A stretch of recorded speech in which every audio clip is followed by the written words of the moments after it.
ದಯವಿಟ್ಟು ಎಲ್ಲರೂ ಜಾಯ್ನ್ ಆಗಿ. ಇನ್ನೊಂದು 2 ನಿಮಿಷಕ್ಕೆ ಲೈವ್ ಸ್ಟಾರ್ಟ್ ಮಾಡ್ತೀನಿ.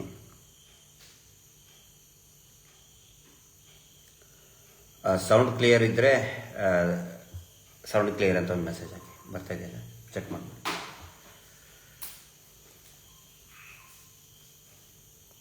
ನಮಸ್ತೆ ನಮಸ್ತೆ ಎಲ್ರಿಗೂ ನಮಸ್ತೆ.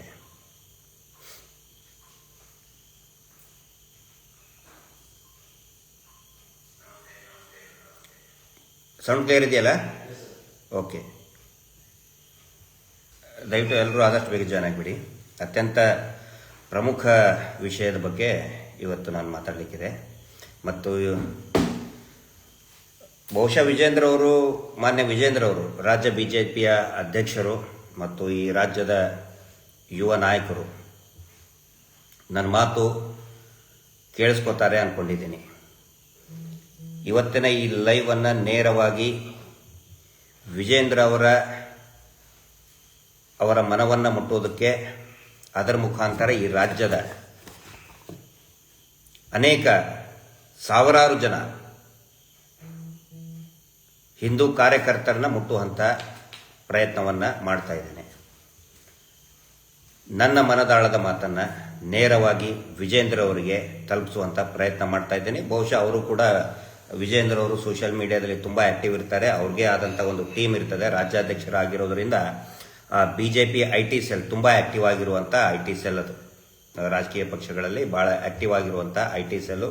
ಸೊ ಅದರದ್ದು ಚೀಫ್ ಕೂಡ ಮಾನ್ಯ ವಿಜೇಂದ್ರ ಅವರು ಆಗಿರೋದ್ರಿಂದ ನೇರವಾಗಿ ಲೈವ್ ಮುಖಾಂತರ ಅವರ ಗಮನಕ್ಕೆ ಅನೇಕ ವಿಷಯಗಳು, ಸೌಜನ್ಯ ಪ್ರಕರಣಕ್ಕೆ ಸಂಬಂಧಪಟ್ಟಂತೆ, ಧರ್ಮಸ್ಥಳದ ಹತ್ಯಾಕಾಂಡಗಳು, ಧರ್ಮಸ್ಥಳದಲ್ಲಿ ನಿರಂತರವಾಗಿ ನಡೀತಕ್ಕಂತಹ ಅತ್ಯಾಚಾರ, ಕೊಲೆ ಇರ್ಬೋದು, ದಬ್ಬಾಳಿಕೆ ಇರ್ಬೋದು, ಶೋಷಣೆ ಇರ್ಬೋದು, ಅವುಗಳನ್ನು ಮಾನ್ಯ ವಿಜೇಂದ್ರ ಅವರ ಗಮನಕ್ಕೆ ತರುವಂಥ ಪ್ರಯತ್ನ ಮಾಡ್ತಾ ಇದ್ದೀನಿ. ಎಲ್ರಿಗೂ ನಮಸ್ತೆ. ನಾನು ನಿಮ್ಮ ಗಿರೀಶ್ ಮಟ್ಟಣ್ಣವರು. ವಿಜೇಂದ್ರ ಅವರು ನಿನ್ನೆ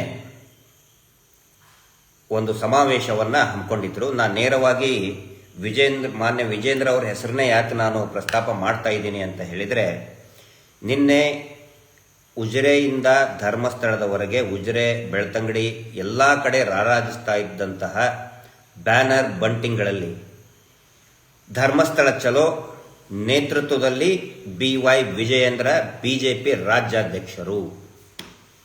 ಅದರ ಸಲುವಾಗಿ ನಾನು ನೇರವಾಗಿ ವಿಜಯೇಂದ್ರ ಅವರ ಹೆಸರು ಪ್ರಸ್ತಾಪಿಸಿ ನೇರವಾಗಿ ಅವರಿಗೆ ನಾನು ಈಗ ಮಾತಾಡ್ತಾ ಇದ್ದೇನೆ. ಹಲೋ ವಿಜೇಂದ್ರ ಅವರೇ, ದಯವಿಟ್ಟು ನನ್ನ ಮಾತನ್ನು ಕೇಳಿಸ್ಕೊತಾ ಇದ್ದೀರಾ? ಅಥವಾ ಇದನ್ನು ಲೈವ್ ಇದ್ದಿದ್ದನ್ನು ನೆಕ್ಸ್ಟ್ ಇದು ನನ್ನ ಇನ್ಸ್ಟಾಗ್ರಾಮ್ನಲ್ಲಿರ್ತದೆ ಮತ್ತು ನಮ್ಮ ಅನೇಕ ಯೂಟ್ಯೂಬ್ ಸ್ನೇಹಿತರು ಇದನ್ನು ಅಪ್ಲೋಡ್ ಮಾಡಲಿದ್ದಾರೆ. ದಯವಿಟ್ಟು ಅದನ್ನು ಪೂರ್ತಿ ನೋಡಿ, ನೀವೇ ಕೇಳಿಸ್ಕೋಬೇಕು ಅಂತ ನಿಮಗೋಸ್ಕರನೇ ಇವತ್ತು ಸ್ಪೆಷಲ್ಲಾಗಿ ಸೌಜನ್ಯ ಪ್ರಕರಣಗಳ ಬಗ್ಗೆ ಮಾಹಿತಿ ಕೊಡೋದಕ್ಕೇ ಮಾಡ್ತಾ ಇದ್ದೀನಿ. ದಯವಿಟ್ಟು ವಿಜೇಂದ್ರ ಅವರೇ, ತಾವು ಸ್ಪಂದಿಸ್ತೀರಾ ಅಂತ ಈ ಲೈವನ್ನು ನಿಮಗೋಸ್ಕರ ಮೀಸಲಿಟ್ಟಿದ್ದೇನೆ. ದಯವಿಟ್ಟು ಕೇಳಿ. ಪ್ರಾರಂಭದಲ್ಲಿ ನಿನ್ನೆ ಕುಸುಮಾವತಿಯವರ ಮನೆಗೆ ವಿಜೇಂದ್ರ ಅವರು ಭೇಟಿ ಕೊಟ್ಟದ್ದಕ್ಕೆ ಇಡೀ ಸೌಜನ್ಯ ಹೋರಾಟ ಸಮಿತಿಯ ಪರವಾಗಿ ಅವರಿಗೆ ನಾನು ತುಂಬು ಹೃದಯದ ಧನ್ಯವಾದಗಳನ್ನು ಹೇಳ್ತಾ ಇದ್ದೇನೆ. ಯಾಕೆ ಅಂತ ಹೇಳಿದರೆ, ಈ ಧೈರ್ಯವನ್ನು ದೂರ ಹಾಕ್ಬಿಡಿ.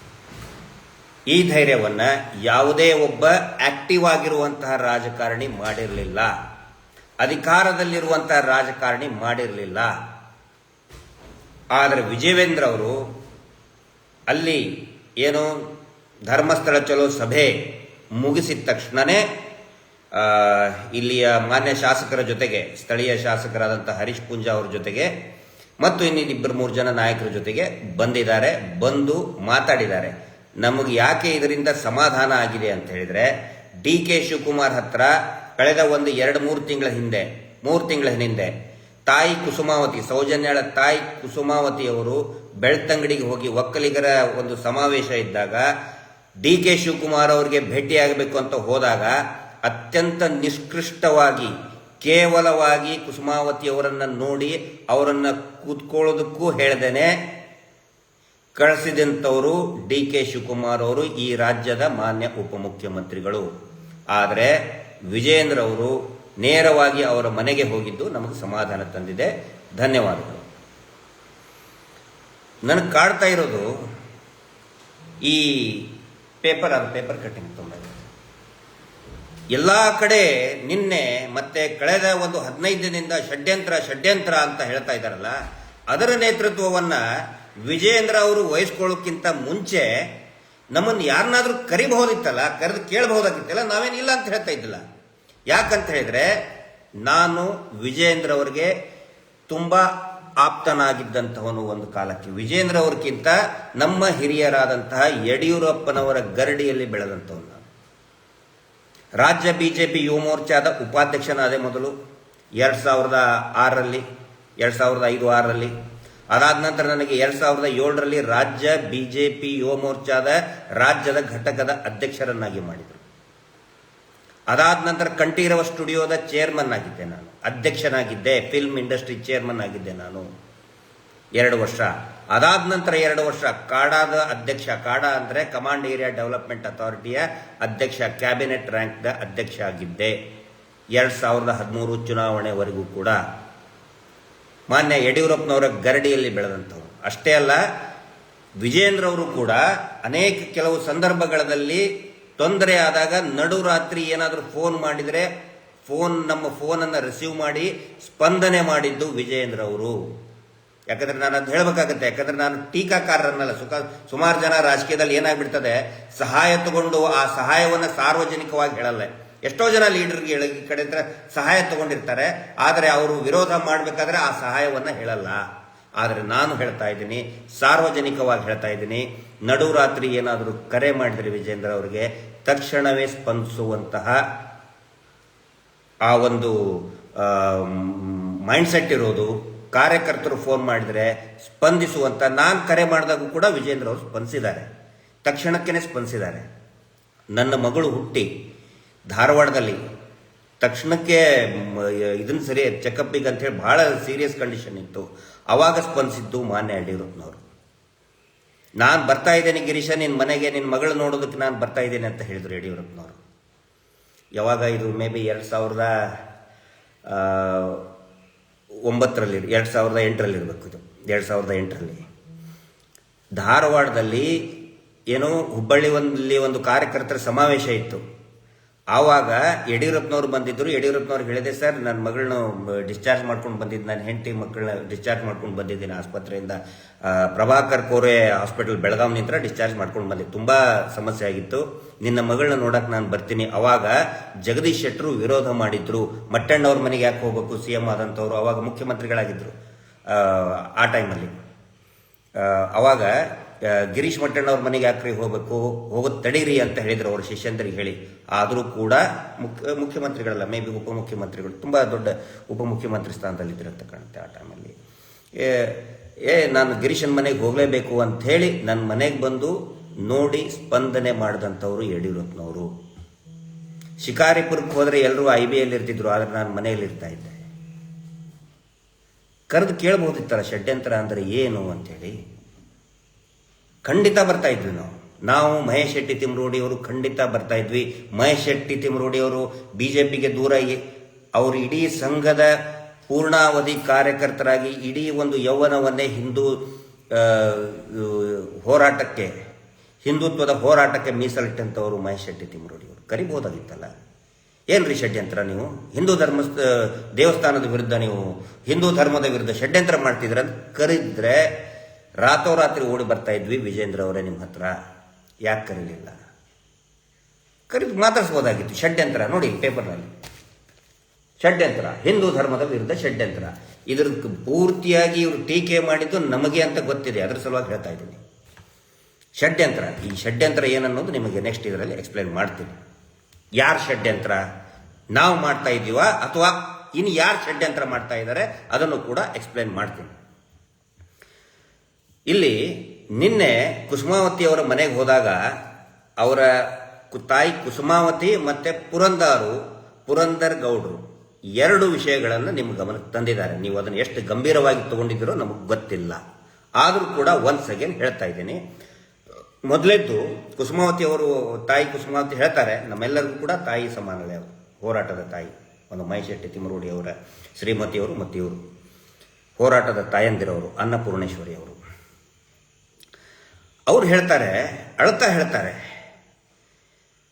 ಘಟನೆ ಆಗಿ ಯಾವಾಗ ಇದು ದೊಡ್ಡ ಮಟ್ಟದಲ್ಲಿ ಹೋರಾಟದ ಸ್ವರೂಪ ಪಡ್ಕೊಳ್ತದೆ ಅವಾಗ ಇದೇ ದೇವಮಾನವ ಅಂತ ಕರೆಸ್ಕೊಳ್ತಾ ಇರುವಂತಹ ವ್ಯಕ್ತಿ, ನಾನು ನಡೆದಾಡುವ ಮಂಜುನಾಥ ಅಂತ ಕರೆಸ್ಕೊಳ್ತಾ ಇರುವಂತ ವ್ಯಕ್ತಿ ಈ ಕುಟುಂಬದ ಒಬ್ಬ ಹಿರಿಯರಿಗೆ ಅಂದ್ರೆ ಇವರ ದೊಡ್ಡಪ್ಪನಿಗೆ ಕರೆದು ಹೇಳ್ತಾರೆ, ಬಿಟ್ಟು ಬಿಡಿ ಇದನ್ನ, ನಮ್ಮ ಕುಟುಂಬದಿಂದನೇ ಆಗಿದ್ದು, ಅಂದ್ರೆ ಈ ನಕಲಿ ದೇವಮಾನವನ ಕುಟುಂಬದಿಂದನೇ ಆಗಿದ್ದಿದು, ತಪ್ಪಾಗಿದೆ ನಮ್ಮಿಂದ, ದಯವಿಟ್ಟು ಸುಮ್ಮನೆ ಆಗಿಬಿಡಿ, ಜಾಸ್ತಿ ಹೋರಾಟದು ಮಾಡಬೇಡಿ, ನಾವು ನೀವು ಚೆನ್ನಾಗಿರೋಣ ಅಂತ ಹೇಳಿ ಕಳಿಸಿದ್ದಾರೆ.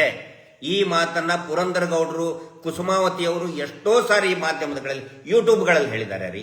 ಆ ನಂತರ ಇದು ಎಲ್ಲರಿಗೂ ಗೊತ್ತಿರುವುದೇ ವಿಜೇಂದ್ರ ಅವರೇ, ಎಲ್ಲರಿಗೂ ಕೂಡ ಗೊತ್ತಿದೆ ಅವರದೇ ಕುಟುಂಬದವರು ಮಾಡಿದಂತಹ ಕುಕೃತ್ಯ, ಪಾಪದ ಕೃತ್ಯ, ಸೌಜನ್ಯ ಅಪಹರಣ, ಸೌಜನ್ಯ ಮೇಲೆ ಭೀಕರ ಅತ್ಯಾಚಾರ, ಬರ್ಬರ ಕೊಲೆ ಅದೇ ಕುಟುಂಬದವರು ಮಾಡಿದ್ದು ಅಂತೇಳಿ ಪ್ರತಿಯೊಬ್ಬರಿಗೂ ಕೂಡ ಬೀಡಿನ ಧರ್ಮಸ್ಥಳ ಸುತ್ತಮುತ್ತಲ ಎಲ್ಲರಿಗೂ ಕೂಡ ಗೊತ್ತಿದೆ. ಅದೇ ಮಾತನ್ನ ನಿಮ್ಮ ಮುಂದೆ ಹೇಳಿದ್ದಾರೆ. ಅದನ್ನ ನೀವು ಯಾವ ತರ ಸ್ಪಂದಿಸ್ತೀರಿ ಅವ್ರು ಹೇಳ್ಬೇಕಾದ್ರೆ ನೀವು ಹೇಳಿದ್ರಂತೆ, ಇರ್ಲಿ ಬಿಡಮ್ಮ ಅದು ಯಾಕೆ ಮಾತಾಡಬೇಕು ಅಂತೇಳಿ. ಅಂದ್ರೆ ಈಗ ಒಂದು ಕಳತನ ಆಗಿರ್ತದೆ ಮನೆಯಲ್ಲಿ, ನೀವು ಹೇಳೋದು ಆ ಮನೆಯವನಿಗೆ ನ್ಯಾಯ ಸಿಗಲಿ, ಆದ್ರೆ ಕಳ್ಳರನ್ನ ಹಿಡಿಬೇಡಿ. ಆ ನಿಲುವು ಇದೆಯಾ ನಿಮ್ದು?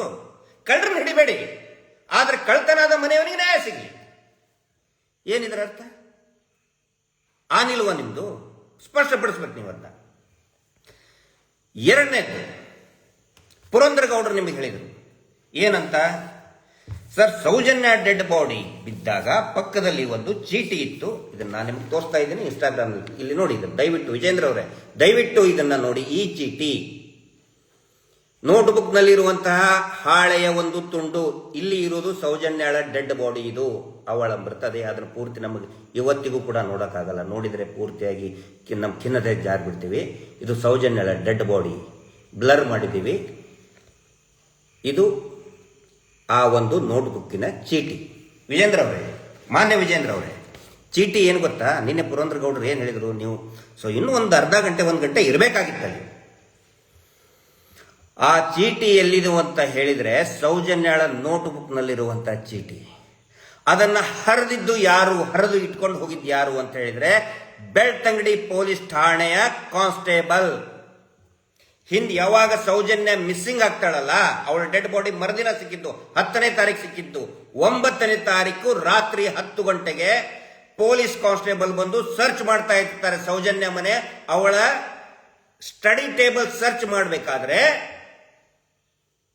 ಅವಳ ನೋಟ್ಬುಕ್ ನಲ್ಲಿ ಇರತಕ್ಕಂತಹ ಒಂದಿಷ್ಟು ಮೊಬೈಲ್ ನಂಬರ್, ಅದು ಕೂಡ ಅವ್ರ ಮೊಬೈಲ್ ನಂಬರ್ ಅವ್ರ ಸಂಬಂಧಿಕರದ್ದು, ಅವ್ರ ಚಿಕ್ಕಪ್ಪನ ನಂಬರು. ಸೌಜನ್ಯಳಿಗೆ ಒಂದು ಹ್ಯಾಬಿಟ್ ಇತ್ತು, ಸುಖ ಸುಮ್ಮನೆ ಅವ್ರ ಸಂಬಂಧಿಕರ ಮನೆಗೂ ಹೋಗ್ತಿರ್ಲಿಲ್ಲ, ಅಷ್ಟು ಶಿಸ್ತಿನ ಹುಡುಗಿ ಸೌಜನ್ಯ. ಫೋನ್ ಮಾಡಿ ಚಿಕ್ಕಪ್ಪ ಬರ್ಬೇಕಾ, ದೊಡ್ಡಪ್ಪ ಬರ್ಬೋದಾ, ಅಪಾಯಿಂಟ್ಮೆಂಟ್ ತಗೊಂಡು ಹೋಗ್ತಾ ಇದ್ಲು. ಆ ನಂಬರ್ದು ಅದನ್ನ ಚೀಟಿ ಹರಿದು, ಆ ಚೀಟಿ ಎಲ್ಲಿ ಸಿಕ್ಕಿದ್ದು ಹೇಳಿ, ಹಿಂದಿನ ಅಂದ್ರೆ 9ನೇ ತಾರೀಕು ಸಾಯಂಕಾಲ ಮಿಸ್ಸಿಂಗ್ ಆದಾಗ ಕಾನ್ಸ್ಟೇಬಲ್ಗಳು ತಗೊಂಡು ಹೋಗ್ತಾರೆ ಅದನ್ನ. ಆ ಚೀಟಿ ಸಿಕ್ಕಿದ್ದು ಮರುದಿನ ಸೌಜನ್ಯಳ ಡೆಡ್ ಬಾಡಿ ಪಕ್ಕ, ಫೋಟೋ ಸಮೇತ ತೋರಿಸ್ತಾ ಇದ್ದೀನಿ ಸ್ವಾಮಿ. ವಿಜೇಂದ್ರ ಅವರೇ ದಯವಿಟ್ಟು ನೋಡಿ, ದಯವಿಟ್ಟು ನೋಡಿ. ಷಡ್ಯಂತ್ರ ಷಡ್ಯಂತ್ರ ಷಡ್ಯಂತ್ರ ಅನ್ನೋರು ನೋಡಿ ಇದನ್ನ. ಸೌಜನ್ಯಳ ಡೆಡ್ ಬಾಡಿಯಲ್ಲಿ ಒಂದು ಚೂರು ನೆನೆದಿಲ್ಲ. ಮಳೆ ಬಂದಿತ್ತು ಅಂತ ಹೇಳ್ತಾರಲ್ಲ, ಇಡೀ ರಾತ್ರಿ ಮಳೆ ಆಗಿತ್ತು, ಒಂದು ಚೂರು ತೊಯ್ದಿಲ್ಲ ಸ್ವಾಮಿ ಅದು. ವಿಜೇಂದ್ರ ಅವರೇ ನೋಡಿ, ಸ್ವಲ್ಪ ಅಧ್ಯಯನ ಮಾಡಿ. ಪೊಲೀಸ್ ಕಾನ್ಸ್ಟೇಬಲ್ ತಗೊಂಡು ಹೋದಂತ ಚೀಟಿ ರಾತ್ರಿ, ಹಿಂದಿನ ದಿನ ರಾತ್ರಿ ಸೌಜನ್ಯಾಳ ಡೆಡ್ ಬಾಡಿ ಪಕ್ಕ ಹ್ಯಾಂಗೆ ಬಂತು? ಇವರು ಷಡ್ಯಂತ್ರ ರೂಪಿಸ್ತಾ ಇದ್ರು. ಸೌಜನ್ಯಾಳಿಗೆ ಒಂದು ಸಂಬಂಧ ಇತ್ತು, ಬಾಯ್ ಫ್ರೆಂಡ್ ಇದ್ದ, ಅದು ಇದು ಅಂತ ಕಟ್ಟೋದಕ್ಕೆ ನೋಡ್ತಾ ಇದ್ರು. ಅದು ಆಗಲಿಲ್ಲ. ಮಾನ್ಯ ವಿಜೇಂದ್ರ ಅವರಿಗೆ ಇದನ್ನು ಅಧ್ಯಯನ ಮಾಡಬೇಕಾಗಿತ್ತು. ಷಡ್ಯಂತ್ರ ಅಂತ ಹೇಳಿ ನೇತೃತ್ವ ವಹಿಸ್ತಾ ಇದ್ದಾರಲ್ಲ, ಷಡ್ಯಂತ್ರದ ನೇತೃತ್ವ, ಇದನ್ನ ಅಧ್ಯಯನ ಮಾಡಬೇಕಾಗಿತ್ತು. ಆನಂತರ ಈಗೇನು ಚಿನ್ನಯ್ಯ ಮಾಸ್ಕ್ ಮ್ಯಾನ್ ಸಿಕ್ಕಿದ್ದಾನೆ, ಇಡೀ ಸೌಜನ್ಯ ಪ್ರಕರಣದಲ್ಲಿ ಇಡೀ ಸೌಜನ್ಯ ಪ್ರಕರಣದಲ್ಲಿ ನನ್ನ ಪ್ರಕಾರ ತಿರುವು ಪಡೆದುಕೊಂಡಿದ್ದು ಯಾವಾಗ ಅಂತ ಹೇಳಿದರೆ, ಯಾವಾಗ ಸೌಜನ್ಯ ಸಾಯಂಕಾಲ ಮಿಸ್ಸಿಂಗ್ ಆಗ್ತಾಳೆ. ಮಿಸ್ಸಿಂಗ್ ಆಗಿದ್ದು ಗೊತ್ತಾಗಿದ್ದು 6-7 ಗಂಟೆಗೆ. 7 ಗಂಟೆಯಿಂದ ಬೆಳಿಗ್ಗೆ 1-2 ಗಂಟೆವರೆಗೆ ನಸುಕಿನ ನಡು ರಾತ್ರಿ ಅಂತಾದ್ರೂ ಕರೀರಿ, ನಸುಕಾದ್ರೂ ಕರೀರಿ, ಅದಕ್ಕೆ 1-2 ಗಂಟೆವರೆಗೆ ಕನಿಷ್ಠ 5,000 ಜನ ಎದ್ದು ನಿಂತ್ಕೊಂಡಿದ್ದಾರೆ. 5,000 ಜನ ಸೇರಿದ್ದಾರೆ. ಇಡೀ ಧರ್ಮಸ್ಥಳ, ಬೆಂಗಳೂರು, ಸುತ್ತಮುತ್ತಲಿನ ಎಲ್ಲಾ ಹಳ್ಳಿಗಳಿಂದಲೂ ಜನರು ಬಂದಿದ್ದಾರೆ. ಅದು ಅತಿ ದೊಡ್ಡ ತಿರುವು. ಒಂದು ವೇಳೆ ಜನಗಳು ಸೇರದೆ ಹೋಗಿದ್ರೆ, ವಿಜೇಂದ್ರ ಅವರೇ ಮತ್ತು ಎಲ್ಲರೂ ಕೇಳಿಸ್ಕೊಳ್ಳಿ, ಇದನ್ನ ಅತಿ ಮುಖ್ಯವಾದಂತಹ ಮಾತನ್ನ ಹೇಳ್ತಾ ಇದ್ದೀನಿ. ಒಂದು ವೇಳೆ ಜನರು ಸಾವಿರಾರು ಗಟ್ಟಲೆ ಜನರು ಸೌಜನ್ಯಳನ್ನ ಹುಡುಕಬೇಕು ಅಂತ ಬರದೇ ಹೋಗಿದ್ದಲ್ಲಿ, ಬಿಡು ನಿನ್ ಮಗಳು ಯಾವ್ದೋ ಜೊತೆಗೆ ಓಡ್ ಹೋಗಿಬಿಟ್ಟಿದ್ದಾಳೆ, ಆಲ್ರೆಡಿ ಹೇಳಾಗಿತ್ತದು, ಪೊಲೀಸರು ಎಲ್ಲ ಓಡ ಹೋಗಿರ್ಬೇಕು. ಇದೇ ವಿಜಯೇಂದ್ರ ಯಾರು ಹರ್ಷೇಂದ್ರನೇ ಹೇಳಿ ಕಳಿಸಿದ್ದಾನೆ, ಅವ್ರ ಅಣ್ಣನು ಹೇಳಿ ಕಳಿಸಿದ್ದಾನೆ, ಯಾವ್ದೋ ಜೊತೆಗೆ ಓಡ್ ಹೋಗಿರ್ಬೇಕು, ಸುಮ್ಮನೆ 2-3 ದಿನ ಆದ್ಮೇಲೆ ಬರ್ತಾಳೆ ಅಂತ ಹೇಳಿ. ಒಂದು ವೇಳೆ ಜನ ಎದ್ದೇಳದೆ ಹೋಗಿದ್ರೆ, ಇದೇ ಚಿನ್ನಯ್ಯ ಸೌಜನ್ಯಾಳ ಮೃತ ದೇಹವನ್ನ ಇದೇ ಚಿನ್ನಯ್ಯ ಅದೇ ಮಣ್ಣ ಸಂಕದಲ್ಲಿ ಹೂತು ಹಾಕಿರುತ್ತಿದ್ದ.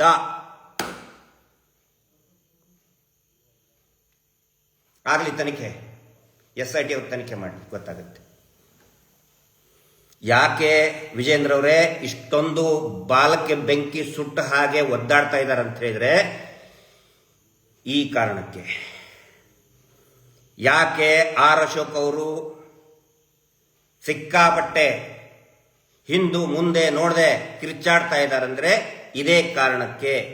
ಆರ್ ಅಶೋಕ್ ಅವರ ಹೆಸರನ್ನ ಯಾಕೆ ನಾನು ಉಲ್ಲೇಖ ಮಾಡ್ತಾ ಇದ್ದೀನಿ ಅಂತ ಹೇಳಿದ್ರೆ, ಆ ಟೈಮ್ನಲ್ಲಿ ಗೃಹ ಸಚಿವರಾಗಿದ್ದು ಇದೇ ಮಾನ್ಯ ಆರ್ ಅಶೋಕ್ ಅವರು. ಈ ಪ್ರಕರಣವನ್ನು ಮುಚ್ಚಿ ಹಾಕೋದ್ರಲ್ಲಿ ಆರ್ ಅಶೋಕ್ ಅವರ ಪಾತ್ರ ಬಹು ಮುಖ್ಯವಾಗಿ ಇದೆ. ಯಾಕಂತ ಹೇಳಿದ್ರೆ as a home minister of ಈ ರಾಜ್ಯದ ಗೃಹ ಸಚಿವರಾಗಿ ಈ ಮುಚ್ಚಿ ಹಾಕೋದಕ್ಕೆ ಸಂಪೂರ್ಣ ಸಹಕಾರವನ್ನು ಕೊಟ್ಟಿದ್ದು, ಪೊಲೀಸರಿಗೆ ನಿರ್ದೇಶನವನ್ನು ಕೊಟ್ಟಿದ್ದು ಇದೇ ಆರ್ ಅಶೋಕ್. ಒಂದು ವೇಳೆ ಮರು ತನಿಖೆ ಆದರೆ ಬುಡಕ್ಕೆ ಬರೋದು ಆರ್ ಅಶೋಕ್ ಅವರು ಬುಡಕ್ಕೆ ಬರ್ತದೆ. ಏನು ಅರ್ಥ ಇಲ್ಲದೆ ಮಾತಾಡ್ತಾರೆ ವಿಧಾನಸೌಧ ಅಧಿವೇಶನದಲ್ಲಿ. 2 ವರ್ಷದ ಹಿಂದಿಂದು ಮಹೇಶ್ ಶೆಟ್ಟರ್ ತಿಮ್ಮರೂಡಿ ಅವರು ಮಾನ್ಯ ಹರೀಶ್ ಪೂಂಜಾ ಅವರು ಹೇಳಿದ್ದನ್ನ ಪ್ರಸ್ತಾಪ ಅದರ ರೆಫರೆನ್ಸ್ ಅಲ್ಲಿ ಮಾತಾಡಿದ್ದು, ಕಟ್ಟು ಪೇಸ್ಟ್ ಎಡಿಟ್ ಮಾಡಿದ್ದನ್ನ ಆರ್ ಅಶೋಕ್ ಅವರು, ಸುರೇಶ್ ಕುಮಾರ್ ಅವರು ಅವಿವೇಕರಾಗಿ ಮಾತಾಡ್ತಾ ಇದ್ದಾರೆ ವಿಧಾನಸೌಧದಲ್ಲಿ. ಈ ಆರ್ ಅಶೋಕ್ ಅವ್ರು ನೋಡಿದ್ರೆ ನಮ್ಗೆ ಏನಿಸ್ತದೆ, ನಮ್ಮ ಈ ರೇಷನ್ ಅಂಗಡಿಯಲ್ಲಿ ಹೆಗ್ಗಣ ಇರ್ತವೆ, ಈ ಹೋಲ್ ಹಾಕಿ ಹಾಕಿ ಹಾಕಿ ಕದ್ದು ಅಕ್ಕಿ ಬೇಳೆ ತಿಂದು ಹಿಂಗೆ ಕೊಬ್ಬಿರ್ತಾವೆ. ಜಾಸ್ತಿ ಅಡ್ಡಾಡಕ್ಕೂ ಬರ್ತಿರ್ತೀರಲ್ಲ, ನೋಡಿರ್ತೀರಲ್ಲ ನೀವು, ಆ ಕಿರಾಣಿ ಅಂಗಡಿ ಒಳಗೆ, ರೇಷನ್ ಅಂಗಡಿ ಒಳಗೆ ಹೆಗ್ಗಣಗಳಿರ್ತಾರಲ್ಲ, ಆ ತರ ಇದಾರೆ ಅವರು. ಆ ತರ ಆರ್ ಅಶೋಕ್ ಅವ್ರು ಮಾತಾಡ್ತಾ ಇರೋದು ಅದೇ ತರ ಹೆಗ್ಗಣ ತರ ಮಾತಾಡ್ತಾ ಇದ್ದಾರೆ. ಇದೇ ಅವ್ರದ್ದು. ಆರ್ ಅಶೋಕ್ ಅವರು ಇಲ್ಲಿ ಶೃಂಗೇರಿಯಲ್ಲಿ ಒಬ್ಬ ಸಬ್ ರಿಜಿಸ್ಟ್ರಿ ಇದ್ರು, ಅತ್ಯಂತ ಪ್ರಾಮಾಣಿಕವಾದಂತಹ ಭ್ರಷ್ಟಾಚಾರದ ಒಂದೇ ಲವಲೇಶ ಇಲ್ಲದಂತ ಚಲುರಾಜು ಅಂತ ಹೇಳಿ ಒಬ್ಬ ಅಧಿಕಾರಿ ಇದ್ರು ಶೃಂಗೇರಿಯಲ್ಲಿ. ಅವ್ರದ್ದು ಟ್ರಾನ್ಸ್ಫರ್ ಆದಾಗ ಅವ್ರನ್ನ ಸಸ್ಪೆಂಡ್ ಮಾಡ್ತಾರೆ ಇದೇ ಆರ್ ಅಶೋಕ್. ಆಡಿಯೋ ರೆಕಾರ್ಡು ಇದೆ.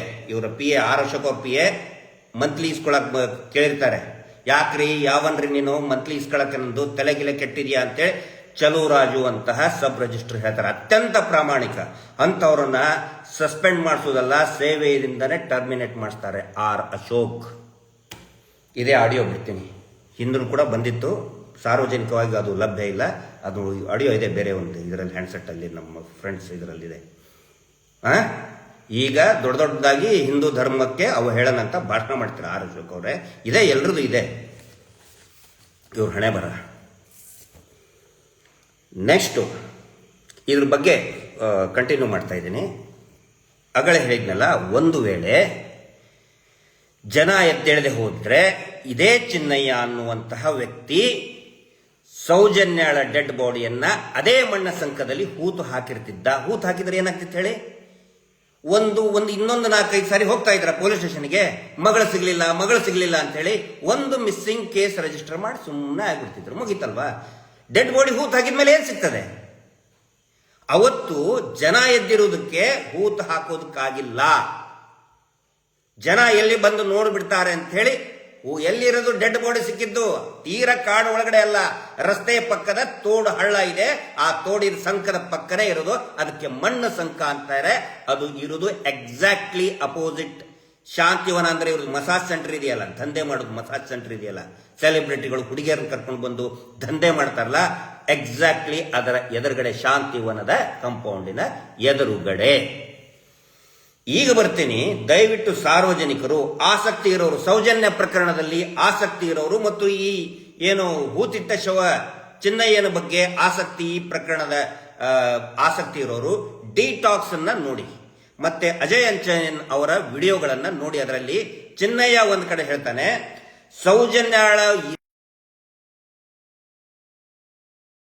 ಸೌಜನ್ಯಾಳ ಡೆಡ್ ಬಾಡಿ ಸಿಕ್ಕಂತ ಸೌಂಡ್ ಇದೆಯಲ್ಲ, ಚೆಕ್ ಮಾಡಿ.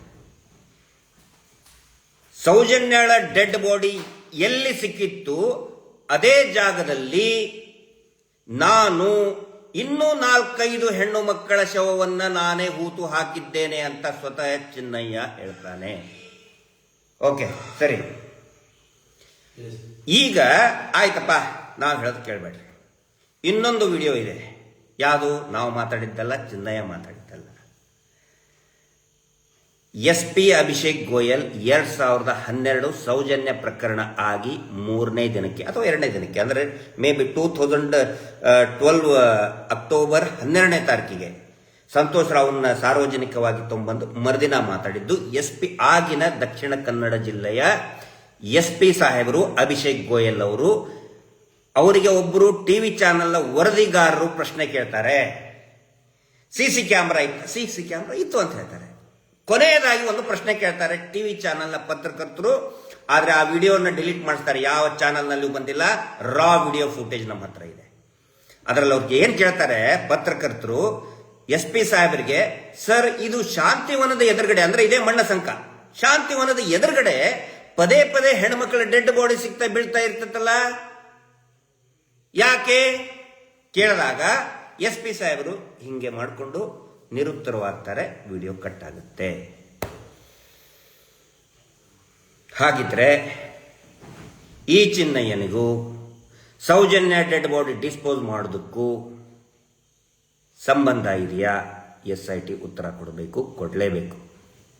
ವಿಜೇಂದ್ರ ಅವರೇ, ತಮ್ಮ ಗಮನಕ್ಕೆ ಆ ವಿಡಿಯೋಗಳನ್ನು, SP ಅವರು ಹೇಳಿದ ವಿಡಿಯೋಗಳನ್ನು ಬೇಕಿದ್ರೆ ತಮಗೆ ತಲುಪಿಸ್ತೇನೆ, ನೋಡ್ಕೊಳ್ಳಿ, ಅಧ್ಯಯನ ಮಾಡಿ. ಆ ನಂತರ ಮುಂದೇನು ಮಾಡಬೇಕು? ತಾವು ಒಂದು ಮಾತು ಹೇಳಿದ್ರಿ, ಏನಂತ ಹೇಳಿದ್ರೆ, ಬಹುಶಃ ನೀವು ಕನ್ಸರ್ನ್ ಹತ್ರ ಹೇಳಿದ್ರು, ಏನೋ ನನಗೂ ಹೇಳಿದ್ರು, ಭಾರಿ ಒಳ್ಳೇದು. ಏನಂತ ಹೇಳಿದ್ರೆ, ಈ ಸುಪ್ರೀಂ ಕೋರ್ಟಿಗೆ ಹೋದ್ರೆ ಅಡ್ವೊಕೇಟ್ ನಾವು ಕೊಡ್ತೀವಿ, ಅದರ ದುಡ್ಡನ್ನು ಭರಿಸಲಾಗುವುದು ಅಂತ. ಅಂದ್ರೆ ಈ ನಿಮ್ಮವರು ಒಂದಿಷ್ಟು IT ಟೀಮು ದುಡ್ಡು ನಾವೇ ಕೊಡ್ತೀವಿ, ಸುಪ್ರೀಂ ಕೋರ್ಟಿಗೆ ಹೋದ್ರೆ ಅಡ್ವೊಕೇಟ್ ಕೊಡ್ತೀವಿ, ನಮಗೆ ಯಾವುದೂ ಅವಶ್ಯಕತೆ ಇಲ್ಲ. ಸೌಜನ್ಯ ಹೋರಾಟಕ್ಕೆ, ಕಾನೂನಿನ ಹೋರಾಟಕ್ಕೆ ದಯವಿಟ್ಟು 1 ರೂಪಾಯಿಯನ್ನ ದೇಣಿಗೆಯನ್ನ ಹಾಕಿ ಅಂತ ಹೇಳಿದ್ರೆ 1 ಕೋಟಿಗೂ ಕೂಡ ಅಧಿಕ ದುಡ್ಡು ಕಲೆಕ್ಟ್ ಆಗುತ್ತೆ ಒಂದು ದಿನದಲ್ಲಿ. ಅಡ್ವೊಕೇಟ್ ಧನಂಜಯ್ ಸರ್ಗಿಂತ ಒಳ್ಳೆ ಅಡ್ವೊಕೇಟ್ ಬೇಕಾ? ಡೆಲ್ಲಿಯಲ್ಲಿ ಇದ್ದಾರೆ, ಸುಪ್ರೀಂ ಕೋರ್ಟ್ನ ಅತ್ಯಂತ ಚಾಣಾಕ್ಷ ಇರುವಂತಹ, ಪ್ರಾಮಾಣಿಕತೆ, ಸಮಾಜದ ಬಗ್ಗೆ ಕಳಕಳಿ ಇರುವಂತಹ ನ್ಯಾಯವಾದಿಗಳು ಶ್ರೀಯುತ KV ಧನಂಜಯ್. ಬಹುಶಃ ವಿಜೇಂದ್ರ ಅವರೇ, ನನಗಿಂತ ಜಾಸ್ತಿ KV ಧನಂಜಯ್ ಅವರವ್ರ ಬಗ್ಗೆ ತಮಗೆ ಗೊತ್ತಿದೆ ಅಂದ್ಕೊಂಡಿದ್ದೀನಿ. ಒಳ್ಳೊಳ್ಳೆ ಅಡ್ವೊಕೇಟ್ಗಳು ಬೆಂಗಳೂರಿನಲ್ಲಿ ಕೂಡ ನೋಡಿ, ಈಗ ದ್ವಾರಕಾನಾಥ್ ಸರ್ ಇರ್ಬೋದು, ಇನ್ನೂ ಅನೇಕ ಜನ ಪ್ರತಿಭಾವಂತ ಖ್ಯಾತ ನ್ಯಾಯವಾದಿಗಳು, ಅದು ಹೈಕೋರ್ಟ್ ಇರ್ಬೋದು, ಸುಪ್ರೀಂ ಕೋರ್ಟ್ ಇರ್ಬೋದು, ಅನೇಕ ಖ್ಯಾತ ನ್ಯಾಯವಾದಿಗಳಿದ್ದಾರೆ. ದುಡ್ಡು ಅಡ್ವೊಕೇಟ್ ಬೇಡ. ಮತ್ತೆ ಏನ್ ಮಾಡಬೇಕು ಅಂತ ಹೇಳಿದ್ರೆ, ನೀವು ಸುಪ್ರೀಂ ಕೋರ್ಟ್ ನಿಮ್ಮ ಕೈಯಲ್ಲಿಲ್ಲ, ಇಲ್ಲ ಅನ್ಕೊಂಡಿದ್ದೀನಿ, ಇರ್ಬೋದು, ಇದೆಯೋ ಗೊತ್ತಿಲ್ಲ. ಏನ್ ಮಾಡಬೇಕು? ತಾವು ಬಂದಿದ್ದೀರಿ, ಸ್ಪಂದಿಸಿದಿರಿ, ಅದರ ಸಲುವಾಗಿ ನಿಮಗೆ ಆಸಕ್ತಿ ಇದ್ರೆ ವಿಜೇಂದ್ರ ಅವರೇ, ಏನ್ ಮಾಡಬಹುದು, ಏನಾಗಿದೆ ಈಗ ನಿಮ್ಮ ಗಮನಕ್ಕೆ ತರ್ತಾ ಇದ್ದೀನಿ 2 ದಾಖಲೆಗಳನ್ನ. 2017ರಲ್ಲಿ ಸ್ವತಃ CBI ವರದಿ ಕೊಟ್ಟಿದೆ. ಏನು ಅಂತ ಹೇಳಿದರೆ, ಸರ್ಕಾರದ ಉಪ ಕಾರ್ಯದರ್ಶಿ ಒಂದು ಇದನ್ನು ಬರೀತಾರೆ, ಸಿಬಿಐನೇ ಹೇಳಿದೆ. ಸಂಖ್ಯೆ ಕಡತದ ಸಂಖ್ಯೆ ಹೇಳ್ತೀನಿ, ದಯವಿಟ್ಟು ಬರೆದಿಟ್ಕೊಳ್ಳಿ. HD06 CID 2013 ದಿನಾಂಕ 21/2/2017 ಅಧಿಕೃತ ಜ್ಞಾಪನದಲ್ಲಿ ತಿಳಿಸಲಾಗಿರುತ್ತದೆ. ಸಿಐಡಿದವರು ರೆಫರ್ ಮಾಡ್ತಾರೆ. ಅಂದ್ರೆ ಸಿಐಡಿ DGP ಅವಾಗ ಸಲೀಂ ಸಾಹೇಬ್ರು ಇರ್ತಾರೆ, ಅವರು ರೆಫರ್ ಮಾಡ್ತಾರೆ. ಏನು ಅಂತ ಹೇಳಿದ್ರೆ, ಸದರಿ ಪತ್ರದಲ್ಲಿ ಬೆಳ್ತಂಗಡಿ ತಾಲೂಕು ಉಜಿರೆ ಗ್ರಾಮದ ಕುಮಾರಿ ಸೌಜನ್ಯ ಕೊಲೆ ಪ್ರಕರಣಕ್ಕೆ ಸಂಬಂಧಿಸಿದಂತೆ ಸಿಬಿಐ ಸಂಸ್ಥೆಯಿಂದ ಸ್ವೀಕೃತಗೊಂಡಂತಹ ಪತ್ರದಲ್ಲಿ ಪ್ರಸ್ತಾಪಿಸಿರುವಂತೆ ಡಾಕ್ಟರ್ ಆದಂ ಉಸ್ಮಾನ್ ಮತ್ತು ಡಾಕ್ಟರ್ ಎನ್ ರಶ್ಮಿ ಇವರುಗಳ ವಿರುದ್ಧ ಕಠಿಣ ದಂಡನೆ ವಿಧಿಸಲು ಪ್ರಸ್ತಾಪಿಸಿದ್ದು. ಪೂರ್ತಿ ಇದೆ, ಸಂಪೂರ್ಣ ದಾಖಲೆ ಇದೆ ನಮ್ಮ ಹತ್ರ. ಏನೇನು ಪ್ರಸ್ತಾಪ ಮಾಡಿದ್ದಾರೆ, ಏನೇನು ಅಂತ ಇದೆ, ಪೂರ್ತಿ ಓದಿದರೆ ಟೈಮ್ ಆಗುತ್ತೆ. ನಾವು ಕೊಡ್ತೀವಿ ನಿಮಗೆ. ಅಕಸ್ಮಾತ್ ನಿಮಗೆ ದಾಖಲೆಗಳ ಕೊರತೆ ಇದ್ದರೆ ನಿಮ್ಗೆ ಕೊಡ್ತೀವಿ. 2017ರಲ್ಲಿನೇ ಸಿಬಿಐ ಹೇಳಿದೆ, ಈ ಏನಿಬ್ರು ಡಾಕ್ಟರ್ ಇದಾರಲ್ಲ, ಅವರು ಪೋಸ್ಟ್ ಮಾರ್ಟಮ್ ಮಾಡಿದಂಥ ವೈದ್ಯರು ಪೋಸ್ಟ್ ಮಾರ್ಟಮೇ ಸರಿ ಇಲ್ಲ ಅಂತ ಸ್ವತಃ ಸಿಬಿಐ ಹೇಳಿದೆ.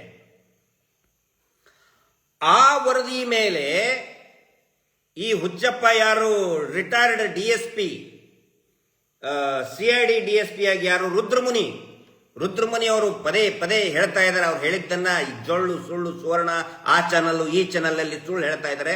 ಪವಿತ್ರವಾಗಿ ಸತ್ತಿದ್ದಾಳೆ ಪೋಸ್ಟ್ ಮಾರ್ಟಮ್ ಆಧಾರದಲ್ಲಿ. ಆದರೆ ಆ ಪೋಸ್ಟ್ ಮಾರ್ಟಮ್ ಅನ್ನ ಮಾಡಿದಂತಹ ಅಧಿಕಾರಿಗಳೇ ತಪ್ಪೆಸಗಿದ್ದಾರೆ ಅಂತ ಸ್ವತಃ ಸಿಬಿಐ ಹೇಳಿದೆ. ದಯವಿಟ್ಟು ಇದನ್ನ ನೀವು ಅಧ್ಯಯನ ಮಾಡಿ. ಗೊಳ್ಳು ಸುಳ್ಳು ಜೊಳ್ಳು ತಂದು ಹೇಳ್ತಾರಲ್ಲ ನಿಮಗಿಷ್ಟೇ ಅಲ್ಲ, ಎಲ್ಲಾರ ಮನೆಗೆ ಹೋಗ್ತಾರೆ ಅವರು.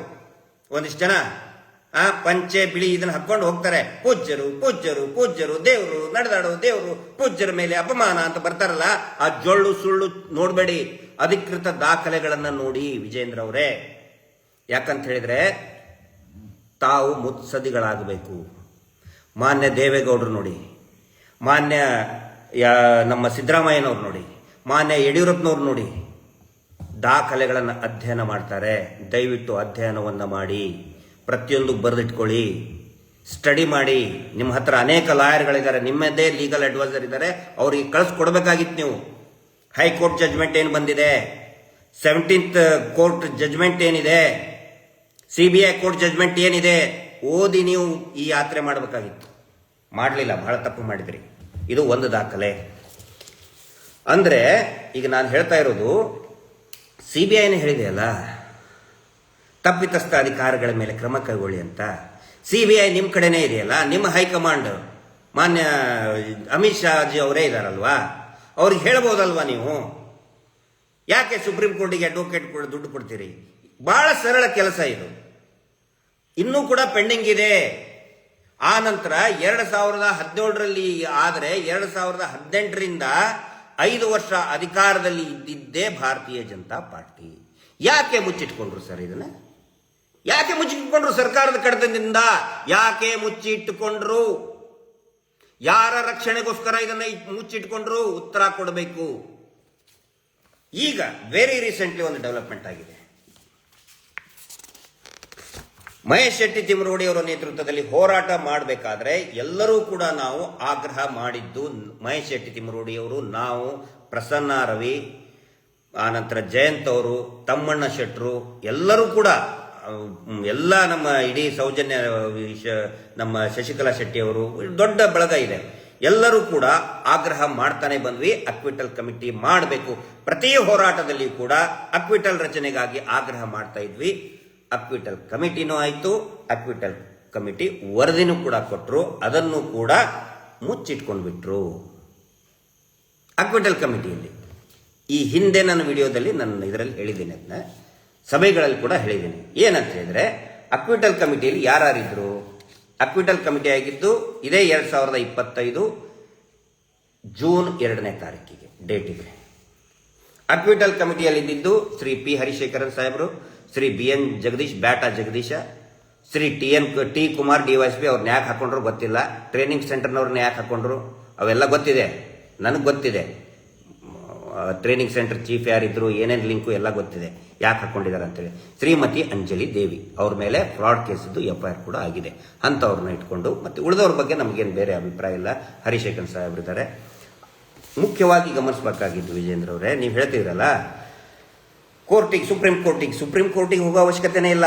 ಇದರಲ್ಲಿ ಬಹಳ ಕ್ಲಿಯರ್ ಆಗಿ ಹೇಳಿದ್ದಾರೆ. ಒಂದು ವೇಳೆ CBI ನಮಗೆ ರೆಕಮೆಂಡ್ ಮಾಡಿದರೆ, ಶಿಫಾರಸು ಮಾಡಿದರೆ, ಯಾಕಂತ ಹೇಳಿದ್ರೆ ತನಿಖೆ ಆಗಿರುವುದೇ CBI ಅಂದ್ರೆ ಅಂತಿಮ ವರದಿ, ಸೌಜನ್ಯ ಪ್ರಕರಣದ ಅಂತಿಮ ವರದಿ ಕೊಟ್ಟಿದ್ದೇ CBI ಆಗಿರುವುದರಿಂದ, ಒಂದು ವೇಳೆ CBI ನಮಗೆ ಶಿಫಾರಸು ಮಾಡಿದರೆ ತಪ್ಪಿತಸ್ಥ ಅಧಿಕಾರಿಗಳ ವಿರುದ್ಧ ಕ್ರಮ ಕೈಗೊಳ್ಳುತ್ತೇವೆ. ನಾಳೆನೇ ಒಂದು ಫ್ಲೈಟ್ ಮಾಡ್ಕೊಂಡು ಹೋಗಿ ಅಮಿತ್ ಶಾ ಅವ್ರಿಗೆ ಭೇಟಿಯಾಗಿ ಹೀಗೆ ಕಳಿಸಿದ್ದಾರೆ. ಯಾಕಂದ್ರೆ ಇವನು ಮುಚ್ಚಿಟ್ಕೊಂಡಿದ್ದಾರೆ. ಇದನ್ನ CBIಗೆ ಇನ್ನೂ ಕರೆಸ್ಪಾಂಡೆನ್ಸೇ ಆಗಿಲ್ಲ. ಕರೆಸ್ಪಾಂಡೆನ್ಸ್ ಮಾಡಬೇಕಲ್ಲ. CBI ಹೇಳಿದ್ರೆ ನಾವು ಮಾಡ್ತೀವಿ ಅಂತ ಹೇಳಿದ ಮೇಲೆ CBI ಅವ್ರು ಕಳಿಸ್ಬೇಕಲ್ವಾ? CBI ಕಳಿಸೂ ಇಲ್ಲ, ಸಂತ್ರಸ್ತ ಕುಟುಂಬಕ್ಕೂ ಕೂಡ ಇದರ ಕಾಪಿಯನ್ನು ತಗೊಂಡಿಲ್ಲ. ಅಕ್ವಿಟಲ್ ಕಾಪಿಯನ್ನು MR ಬಾಲಕೃಷ್ಣ ಅವರು ತಗೊಂಡಿದ್ದಿದ್ದಾರೆ. RTIನಲ್ಲಿ ಹಾಕಿ ತಗೊಂಡಿದ್ದು. ಕುಟುಂಬಕ್ಕೂ ಗೊತ್ತಿಲ್ಲ, ಸಂತ್ರಸ್ತ ಕುಟುಂಬಕ್ಕೆ ಗೊತ್ತಿಲ್ಲ, CBI ಗೊತ್ತಿಲ್ಲ. ಹ್ಯಾಂಗೆ ಕ್ರಮ ಕೈಗೊಳ್ಳುತ್ತೆ ರಾಜ್ಯ ಸರ್ಕಾರ? ಸಿದ್ದರಾಮಯ್ಯನವ್ರ ಜೊತೆಗೆ ಹೋಗಿ ಮಾತಾಡಿ.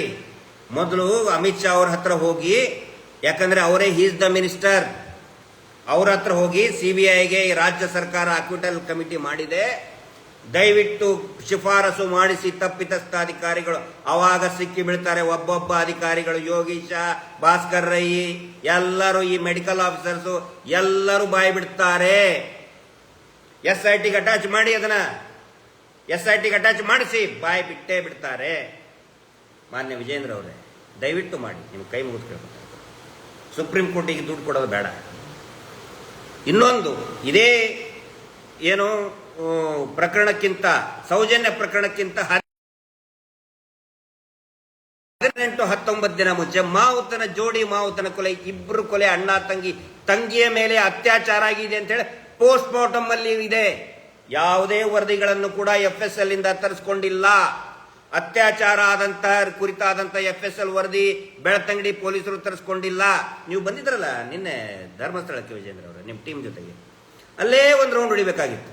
ಅಯೋಧ್ಯ ಆತಿಥ್ಯ NY ಅಂತ ಇತ್ತು. ಕೇಳಬೇಕಾಗಿತ್ತು ಯಾರ ಜಾಗ ಇದು ಅಂತೇಳಿ.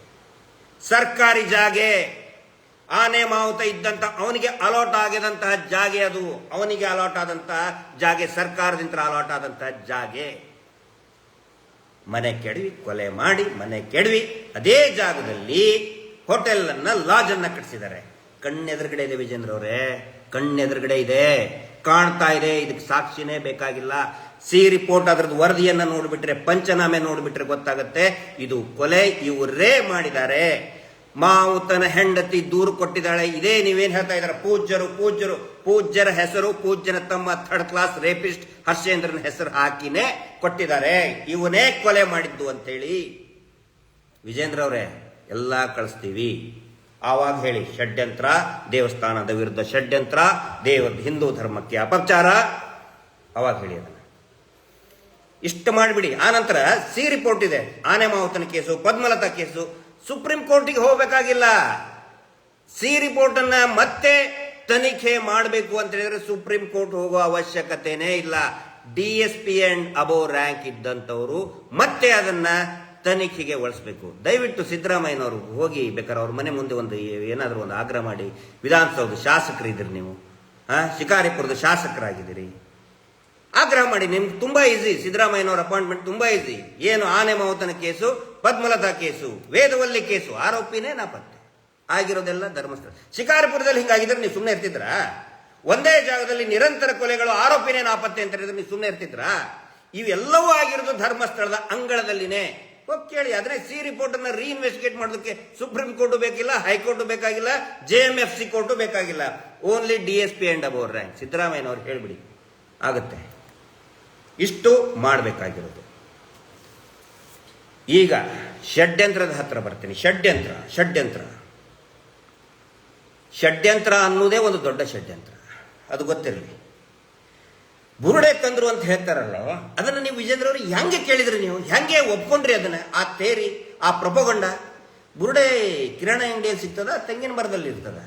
ಆ ಬುರುಡೆ ಕೊಟ್ಟವನಿಗೆ ಗೊತ್ತಾಗಲ್ವ, ಕಾಮನ್ ಸೆನ್ಸ್ ಇರಲ್ವ? ನಾಳೆ ಏನಾದ್ರು ಕೊಟ್ರೆ ಯಾವುದೋ ಒಂದು ಲ್ಯಾಬ್ ಇಂತ್ರ, ಅದು ಲ್ಯಾಬ್ನವನೇನು ಹುಚ್ಚರು ಲ್ಯಾಬ್ ಮಾಡಿರಲ್ಲ.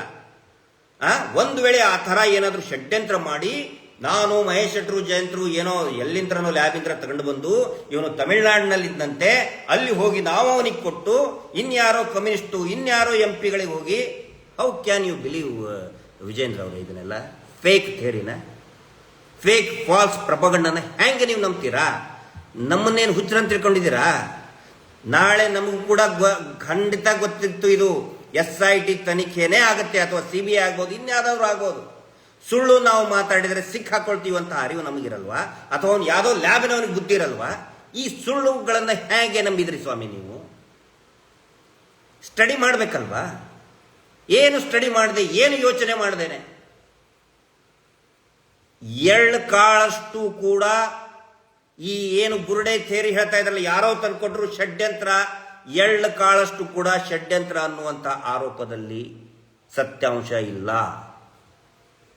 ಷಡ್ಯಂತ್ರ ಅನ್ನೋದೇ ಒಂದು ಷಡ್ಯಂತ್ರ.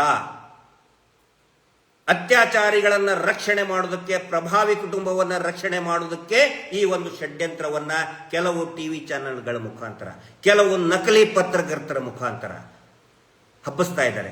ಆ ನಂತರ ಇದನ್ನು ಈ ಷಡ್ಯಂತ್ರ, ಈ ಬುರುಡೆ ಥೇರಿ ಹೇಳಿದವರು ಇದೇ ಥರ್ಡ್ ಕ್ಲಾಸ್ ಲೋಫರ್ ಇವನು ರಾಕೇಶ್ ಶೆಟ್ಟಿ ನಿಮ್ಮ ವಿರುದ್ಧನೇ ಮಾತಾಡಿದ್ನಲ್ರಿ ವಿಜೇಂದ್ರ ಅವರೇ. ನಿಮ್ಮನ್ನೇ ಬ್ಲಾಕ್ ಮೇಲ್ ಮಾಡಕ್ ಹೊಂಟಿದ್ನಲ್ರಿ, ನೀವು ಅವನು ಹೇಗೆ ನಂಬಿದ್ರಿ ವಿಜೇಂದ್ರ ಅವರೇ? ಅವಾಗ ನಾವು ನಿಮ್ಮ ಬಗ್ಗೆ ಅನುಕಂಪ ನಿಮ್ಮ ಮೇಲೆ ಮಾಡಿದ್ದಕ್ಕೆ ನಮಗೆ ಬಹಳ ಸಿಟ್ಟು ಬಂದಿತ್ತು. ರಾಕೇಶ್ ಶೆಟ್ಟಿ ಅನ್ನೋ third class loafer sex CD ಇಟ್ಕೊಂಡು ಬ್ಲಾಕ್ ಮೇಲ್ ಮಾಡ್ತಾನ ಅವನ್ನೆಲ್ಲರಿಗೂ. ಅವ್ನು ಹೇಳಿದ ಮಾತನ್ನ ನಂಬಿ ನೀವು ಇವನ್ನೆಲ್ಲ ಮಾಡ್ಕೊಂಡು ಕೂತಿದ್ರಿ ಅಲ್ರಿ. ಇನ್ನೊಬ್ಬ ಅಜಿತ್ ಜೈನ್ ಫಾರಿನ್ಗೆ ಹೋಗಿ ವಿದೇಶಕ್ಕೆ, ಅಮೆರಿಕಕ್ಕೆ ಹೋಗಿ ಸ್ಟಡಿ ಇನ್ವೆಸ್ಟಿಗೇಷನ್ ಮಾಡಿದ್ನಂತೆ, ಅವನ ತಲೆಯಲ್ಲಿ ಸಗಣಿ ತುಂಬಿಕೊಂಡಿದ್ದ ನಾವು ಅಜಿತ್ ಜೈನ್. ಅಂಥವ್ರದೆಲ್ಲ ಸುಳ್ಳು ಜೊಳ್ಳು ಷಡ್ಯಂತ್ರ ಅದು ಇದು ಅಂತ ಕೇಳ್ಕೊಂಡು ಒದ್ದಕ ಬಂದ್ಬಿಟ್ರಲ್ಲ, ಚಲೋ ಧರ್ಮಸ್ಥಳ ಚಲೋ ಅಂತ ನೇತೃತ್ವದಲ್ಲಿ ಅಂತ ಹೇಳಿ. ರಹಸ್ಯ ಹೇಳ್ತೇನೆ ಕೇಳಿ, ಷಡ್ಯಂತ್ರದ ರಹಸ್ಯ. ಷಡ್ಯಂತ್ರ ನಿಮ್ಮ ವಿರುದ್ಧ ಮಾಡ್ತಾ ಇದ್ದಾರೆ. ನಿಮ್ಮ ಮೇಲೆ ಒಂದು ಕನ್ಸರ್ನ್ ಇಟ್ಕೊಂಡು ಹೇಳ್ತಾ ಇದ್ದೀನಿ, ನಿಮ್ಮನ್ನ ಖೆಡ್ಡಕ್ಕೆ ತಳ್ತಾ ಇದ್ದಾರೆ. ಇದೇ R Ashok, DK Shivakumar and S Santosh and Surana party ಕಚೇರಿಯಲ್ಲಿ ಇದ್ದಂತ ನಿಮ್ಮನ್ನ ಖೆಡ್ಡಕ್ಕೆ ತಳ್ತಾ ಇದ್ದಾರೆ, ತಳ್ಳಿದ್ದಾರೆ. ವಿಜೇಂದ್ರ ಅವರೇ ಅರ್ಥ ಮಾಡ್ಕೊಳ್ಳಿ ಈ ಷಡ್ಯಂತ್ರವನ್ನ. ಯಾಕಂದ್ರೆ ಎಲ್ಲರಿಗೂ ಗೊತ್ತಿದೆ ಇದೆ ಯಾವ ಷಡ್ಯಂತ್ರ ಇಲ್ಲ. ಈ ವೀರೇಂದ್ರ ಜೈನ್ ಎಷ್ಟು ಕಚ್ಚಡ ಹೊಲಿಸುವಂತ ಇವರೆಲ್ಲರಿಗೂ ಗೊತ್ತಿದೆ. ಯಾಕಂತ ಹೇಳಿದ್ರೆ DK ಶಿವಕುಮಾರ್ದು ದುಡ್ಡಿನ ವ್ಯವಹಾರ ಇದೆ. ಸೆಟ್ಟಿಂಗ್ ಸುರೇಂದ್ರನ ಜೊತೆಗೆ ಆ ಲಾಯರ್ ಜಗದೀಶ್ ಅವ್ರು ಹೇಳಿದ್ರಲ್ಲಿ ಸುಳ್ಳಲ್ಲ. ವಿಶ್ವನಾಥ್ಗೂ ಅವ್ರಿಗೂ ಸಂಬಂಧ ಇರೋದು ಸುಳ್ಳಲ್ಲ. ಲಾಯರ್ ಜಗದೀಶ್ ಹೇಳಿದ್ದು ಅಪ್ಪಟ ಸತ್ಯ. ಅವ್ರು ಇಂಡಿವಿಜುವಲ್ ಆಗಿ ಏನೇನು ಮಾತಾಡ್ತಾರೆ, ಬೇರೆ ಬೇರೆ ವಿಷಯದ ಬಗ್ಗೆ ಮಾತಾಡಿದ್ದಾರೆ, ಅದ್ರ ಬಗ್ಗೆ ನಾನೇನು ಹೇಳಕ್ ಹೋಗಲ್ಲ, ಅದು ಅವ್ರಿಗೆ ಬಿಟ್ಟಿದ್ದು. ಆದರೆ ಸೌಜನ್ಯ ಪ್ರಕರಣದಲ್ಲಿ, ಈ ಪ್ರಕರಣದಲ್ಲಿ ಮತ್ತು ಆ ಸೆಟ್ಟಿಂಗ್ ಸುರೇಂದ್ರ ನಕಲಿ ದೇವಮಾನವನ ತಮ್ಮ ಮಾಡ್ತಾ ಇರುವಂತಹ ರಿಯಲ್ ಎಸ್ಟೇಟು, ವಿಶ್ವನಾಥ್ಗೂ ಇರೋ ಸಂಬಂಧ, DK ಶಿವಕುಮಾರ್ ಇರೋ ಸಂಬಂಧ ಲಾಯರ್ ಜಗದೀಶ್ ಹೇಳಿದ್ದು ಅಪ್ಪಟ ಸತ್ಯ ಇದೆ. ನಾನು ಕೂಡ ಅವಾಗ ರಿಯಲ್ ಎಸ್ಟೇಟ್ ಮಾಡ್ತಿದ್ದೆ ಒಂದಿಷ್ಟು ದಿನ, ಕೈಗ ಎಟಕ್ಲಿಲ್ಲ, ಏನು ಅದು ನನ್ನ ಇದಕ್ಕೂ ಇರಲಿಲ್ಲ. ಅವಾಗಲೂ ಎಷ್ಟೋ ಜನ ಹೇಳಿದ್ದಾರೆ ಇದು ಧರ್ಮಸ್ಥಳದ ವೀರೇಂದ್ರ ಜೈನ್ ಅಂತ ಸುಮಾರು ಜನ ಹೇಳಿದ್ದಾರೆ. ಈ ಸೆಟ್ಟಿಂಗ್ ಸುರೇಂದ್ರ ಇವ್ರದ್ದು ದೊಡ್ಡ ದಂಧೆ ಇದೆ ಯಲಹಂಕದಲ್ಲಿ.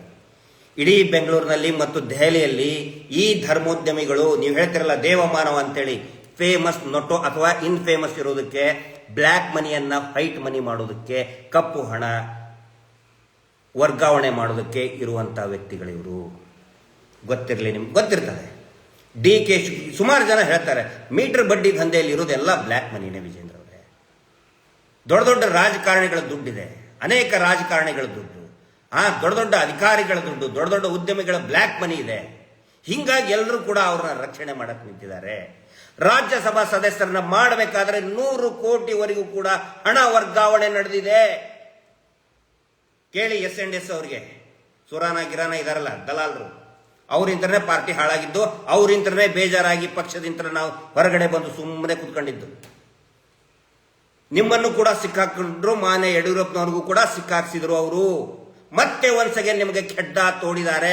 ಅವರು ತಿಂದಿದ್ದನ್ನ ನಿಮ್ಮ ಮುಖಕ್ಕೆ ಒರೆಸಕ್ಕೆ ಷಡ್ಯಂತ್ರ ದೇವಸ್ಥಾನದ ವಿರುದ್ಧ ಖಂಡಿತ ಇಲ್ಲ, ಇರೋದಕ್ಕೆ ಸಾಧ್ಯನೇ ಇಲ್ಲ. ಇದು ವಿಜೇಂದ್ರ ಅವರಿಗೆ ಗೊತ್ತಿರಲಿ. ಷಡ್ಯಂತ್ರದ ಇನ್ನೊಂದು ಭಾಗ ಹೇಳ್ತೀನಿ. ಜನತಾ ಏಜೆಂಟ್ ಬಹಳ ಸಣ್ಣದಾದಂತಹ ಒಂದು ಯೂಟ್ಯೂಬ್ ಚಾನಲ್ ಜನತಾ ಏಜೆಂಟ್. ನಿನ್ನೆ ನೀವು ಬಂದ ತಕ್ಷಣನೇ ಒಂದು ಪಬ್ಲಿಕ್ ರಿಯಾಕ್ಷನ್ಗೆ ಬಿಟ್ಟರು. ಪಬ್ಲಿಕ್ ರಿಯಾಕ್ಷನ್ ಬರೀ ಸೌಜನ್ಯ ಹೋರಾಟಗಾರರ ರಿಯಾಕ್ಷನ್ ಮಾಡ್ಬೇಕಂತೇನಿಲ್ಲ. ಜನಸಾಮಾನ್ಯರು ಏನು ಹೇಳ್ತಾರೆ ಗೊತ್ತಾ? ಅದರ ವರದಿ ಜನಸಾಮಾನ್ಯರದು. ಜನತಾ ಏಜೆಂಟ್ ಪ್ರಶ್ನೆ ಕೇಳ್ತಾರೆ, ಬಿಜೆಪಿ ಸೌಜನ್ಯ ಮನೆಗೆ ಭೇಟಿ ಕೊಟ್ಟಿದ್ದು ಯಾಕೆ? ವಿಡಿಯೋ ನೋಡಿದ ಮೇಲೆ 10,000 vote, 10,000 vote within one day ಅಲ್ಲ, ಬೆಳಿಗ್ಗೆ ಒಂದು 12-13 ತಾಸಲ್ಲಿನೇ ಆಗಿದ್ದದು. 12-13 ತಾಸಿನಲ್ಲಿ ವಿಜೇಂದ್ರ ಅವರೇ 10K ವೋಟ್ಸ್, 10,000 ವೋಟ್ನಲ್ಲಿ 95% ಹೇಳ್ತಾ ಇರೋದು ಷಡ್ಯಂತ್ರವನ್ನ ನೀವು ಮಾಡ್ತಾ ಇದ್ದೀರಿ. ನೀವು ಷಡ್ಯಂತ್ರ ಮಾಡ್ತಾ ಇದ್ದೀರಿ, ರಾಜಕೀಯ ಷಡ್ಯಂತ್ರ.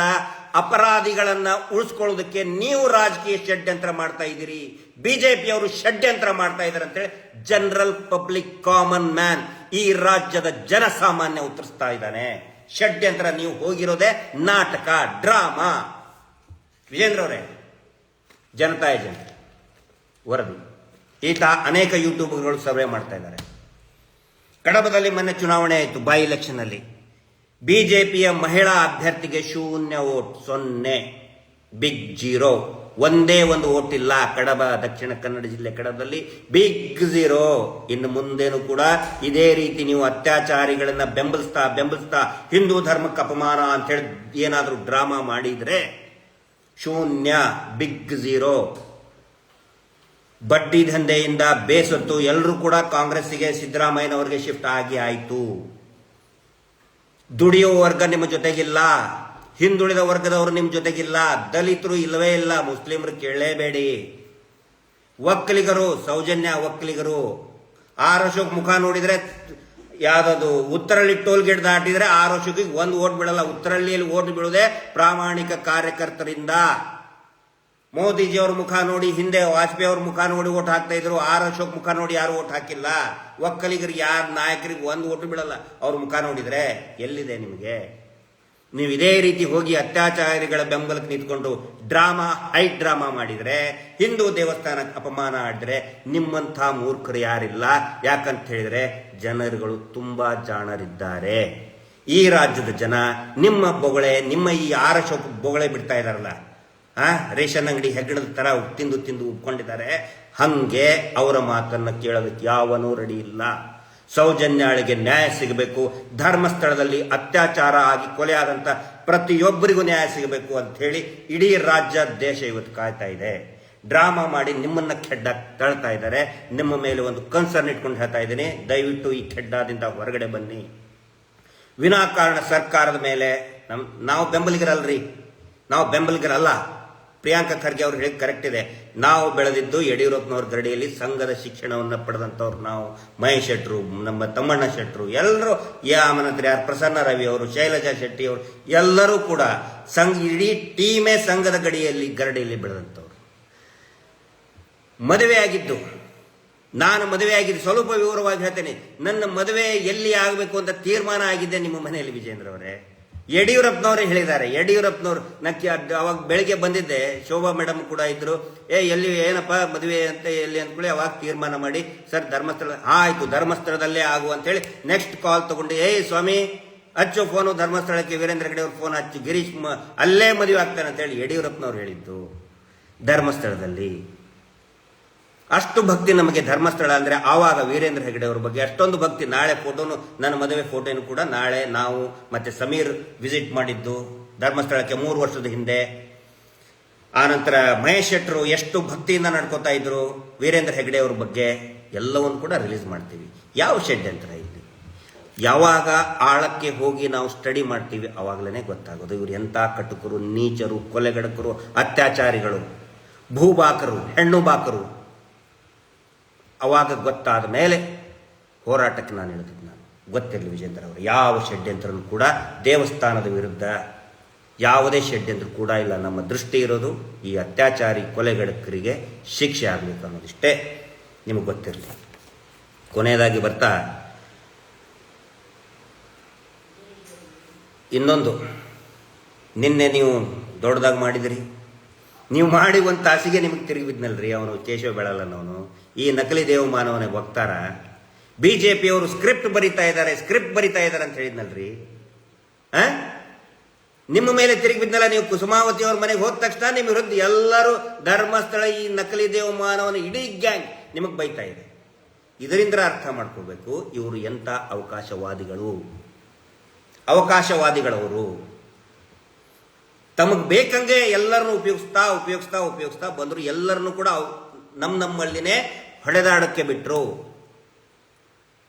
ಇವರ ಒಂದು ಗುಣ ಇದೆ, ತಲತಲಾಂತರ ಇವರ ತಲೆಮಾರಿನಂತಹ ಗುಣ. ಇವತ್ತು ನಾನು ಹೇಳ್ತಾ ಇದ್ದೀನಿ ಕೇಳಿ, ಇದನ್ನು ಹೇಳಿ ಕನ್ಕ್ಲೂಡ್ ಮಾಡ್ತಾ ಇದ್ದೀನಿ ವಿಜೇಂದ್ರ ಅವರೇ. ಅಂಕಂಬೋಡಿ ಅಂತಾರೆ. ಧರ್ಮಸ್ಥಳದ ಪೀಠದಲ್ಲಿ ಇದ್ದಂಥವರು ಅವ್ರಿಗೆ ಖುಷಿ ಪಡಿಸೋದಕ್ಕೆ ಆ ಪಟ್ಟಾಧಿಕಾರ ತಗೊಂಡಂಥ ದಿನ ಪ್ರತಿ ವರ್ಷ ಒಂದು ಮೌಢ್ಯ ಆಚರಣೆ ಮಾಡ್ತಾರೆ. ಅದಕ್ಕೆ ಅಂಕಂಬೋಡಿ ಅಂತಾರೆ. ಅಂಕ ಅಂತ ಹೇಳಿದ್ರೆ ಮೆಟಲ್ ಇಂದ ಮಾಡಿದಂಥ ಆಯುಧ, ಚೂರಿ ಆಗಿರ್ಬೋದು, ತಲವಾರ ಆಗಿರ್ಬೋದು.